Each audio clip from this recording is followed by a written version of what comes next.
ভারতীয় জনতা পার্টির সরকার যেখানেই চলে স্বচ্ছতার সঙ্গে চলেন। তাই আগামী দিনে নীতি কথা বলবে, আইন কথা বলবে এবং স্বচ্ছতার সঙ্গে কাজ হবে। আমি কোনোদিন দেখিনি যে আগের ইন্ডাস্ট্রি মিনিস্টার কে ছিলেন বা তার রোল কি ছিল, কিভাবে উনি এখন আসছে আপনার ইন্ডাস্ট্রি, তার থেকেই বুঝতে পারছেন যে পশ্চিমবাংলাতে তো প্রচুর স্কোপ আছে। প্রচুর পরিশ্রম করতে হবে এবং পরিশ্রম করে আমাদেরকে একটা ভালো ফল পশ্চিমবঙ্গবাসীকে দিতে হবে। শিল্প দপ্তরের দায়িত্ব নিয়েছেন, আরো বেশ কিছু দপ্তর রয়েছে। তো কি মনে হচ্ছে, মানে তৃণমূল আমলে এত দুর্নীতি মানুষের সামনে আসছে একের পর এক, এবার কি হতে চলেছে, মানে দায়িত্ব নিয়ে কি বুঝছেন? ভারতীয় জনতা পার্টির সরকার যেখানেই চলে স্বচ্ছতার সঙ্গে চলেন এবং আপনারা দেখেছেন আমাদের যে প্রশাসনিক বৈঠক হয়েছে তাতে অনারেবল সিএম স্যার পুরো স্বচ্ছতার সঙ্গে বিরোধীদের যতজন আছেন তাদেরকেও কল করেছিলেন এবং সুযোগ দিয়েছিলেন যে আপনাদের সুবিধা অসুবিধা বলার জন্য। তো এটা ভেরি মাচ ক্লিয়ার কি যে আগামী দিনে যে কাজ হতে চলেছে দুর্নীতি নয়, এখানে নীতি কাজ করবে। অধর্মকে মানে শেষ করা হয়েছে, ধর্মের স্থাপনা হয়েছে। তাই আগামী দিনে নীতি কথা বলবে, আইন কথা বলবে এবং স্বচ্ছতার সঙ্গে কাজ হবে। সে রিক্রুটমেন্টই হোক, ইন্ডাস্ট্রিই হোক, যে কোনো ডিপার্টমেন্টই হোক। আপনার আগে যিনি মানে পূর্ণমন্ত্রী ছিলেন, পার্থ চ্যাটার্জি, মানে শিল্পমন্ত্রী, শিল্প দপ্তর তিনি সামলেছিলেন, মানে কি বলবেন? আমি কোনোদিন দেখিনি ওনাকে শিল্পমন্ত্রী হিসেবে কোনো জায়গাতে পার্টিসিপেট করতে।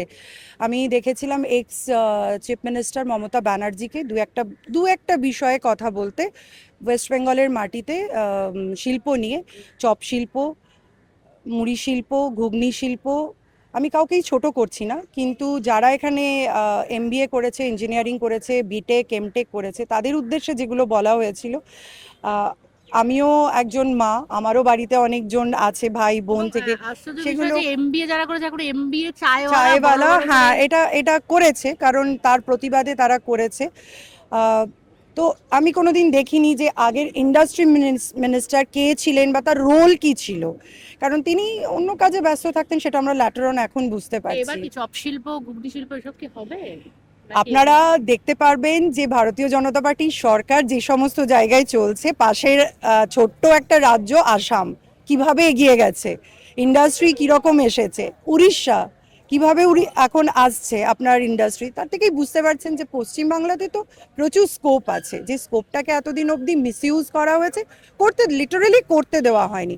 এখানকার মানুষকে উন্নয়ন থেকে বঞ্চিত রাখা হয়েছিল, এটার একটা অনেক বড় ষড়যন্ত্র মানে ছিল। শিল্প থেকে, এবার শিল্প দপ্তর থেকে বাংলার মানুষ কি পেতে চলেছে প্রথম?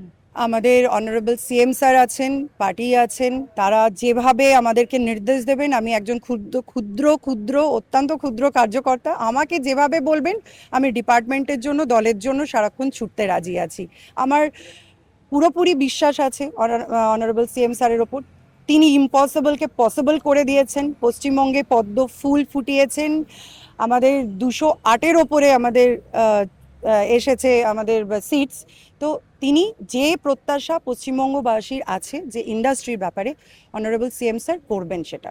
মানে দায়িত্ব নিয়ে কি মানে বুঝতে পারলেন ইতিমধ্যেই, বা কি কাজ প্রথম হাত দিলেন? আমি জয়েন করেছি দুদিন আগেই। সেখানে গিয়ে আমি ডিপার্টমেন্টের সবার সঙ্গে কথা বলেছি, আমার যিনি জয়েন্ট সেক্রেটারি ম্যাডাম ছিলেন তার সঙ্গেও কথা বলেছি। ওনারাও খুব খুশি যে লিটারেলি এবার তারা দু হাত খুলে কাজ করতে পারবেন। তো এক্সপিরিয়েন্স ইজ ভেরি গুড। আজকেও আমাদের এখানে প্রশিক্ষণ ছিল, আগামী দিনে আরও কিছু জানতে পারবো, শিখতে পারবো। আমাদের চেষ্টা তো অনেকটা বেশিই করতে হবে, কারণ লাস্ট 15 বছর এবং তারও আগে লাস্ট 34 বছর কিছুই হয়নি ইন্ডাস্ট্রি নিয়ে। তাই প্রচুর পরিশ্রম করতে হবে এবং পরিশ্রম করে আমাদেরকে একটা ভালো ফল পশ্চিমবঙ্গবাসীকে দিতে হবে। বাংলা হান্টের আরও খবর দেখতে নজর রাখুন।